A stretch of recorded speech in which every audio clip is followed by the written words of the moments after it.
कुछ लोगों को यह वीडियो पसंद नहीं आएगी। भारत में मंत्री बनने के लिए सबसे ज़्यादा ज़रूरी क्या है? नॉलेज, एक्सपीरियंस या बस सही पार्टी? इमेजिन कीजिए एक कंपनी जहां सीईओ अपने दोस्तों को बिना स्किल के अपनी कंपनी में मैनेजर बना देते हैं। क्या वो कंपनी चलेगी? अब यही सवाल भारत सरकार पर लागू होती है। आज हम एक नई कैबिनेट बनाने जा रहे हैं जो मेरिट के बेसिस पर बनाई गई टीम है, न कि धर्म, जात या किसी परिवार के ऊपर। सबसे पहले आते हैं फाइनेंस मिनिस्ट्री पर, जो किसी भी कंट्री की बैकबोन होती है।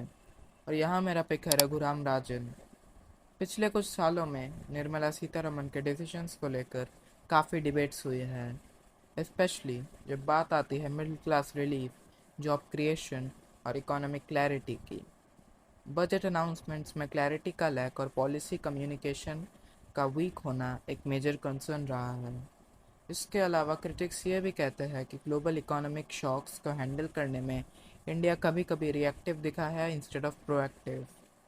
राजन का एडवांटेज ये है कि वो एक प्योर इकोनॉमिस्ट है, जिन्होंने आईएमएफ के काम किया था, आरबीआई को लीड किया था, और सबसे इम्पोर्टेंट बात यह है कि उन्होंने 2008 फाइनेंशियल क्राइसिस जैसे इवेंट्स को पहले ही एंटिसिपेट कर लिया था। इंडिया को ऐसे फाइनेंस मिनिस्टर की ज़रूरत है जो सिर्फ नंबर्स मैनेज ना करे, बल्कि फ्यूचर रिस्क्स को समझे और लॉन्ग टर्म के लिए फाउंडेशन बनाए। अब बात करते हैं होम मिनिस्ट्री की, जो इंटरनल सिक्योरिटी का कोर है। यहाँ मैं चूज़ करता हूँ अजीत डोवल को।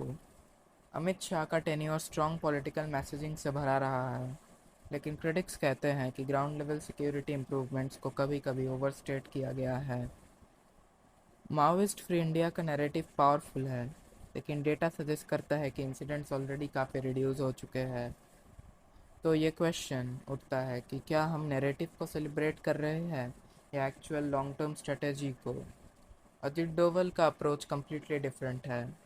वो मीडिया में नहीं आते, स्पीचेस नहीं देते, लेकिन ऑपरेशंस क्वाइटली एग्जीक्यूट करते हैं। उनका इंटेलिजेंस बैकग्राउंड और पाकिस्तान जैसे एडवर्सरीज के सिस्टम को समझना का एक्सपीरियंस उन्हें एक एक्सट्रीमली इफेक्टिव होम मिनिस्टर बना सकता है। इंडिया को अब एक ऐसी होम मिनिस्टर की ज़रूरत है जो विजिबिलिटी के लिए काम न करे, बल्कि स्टेबिलिटी के लिए करे। तो आज के लिए बस इतना ही। पार्ट 2 के लिए कमेंट कीजिए और सब्सक्राइब करना मत भूलिएगा।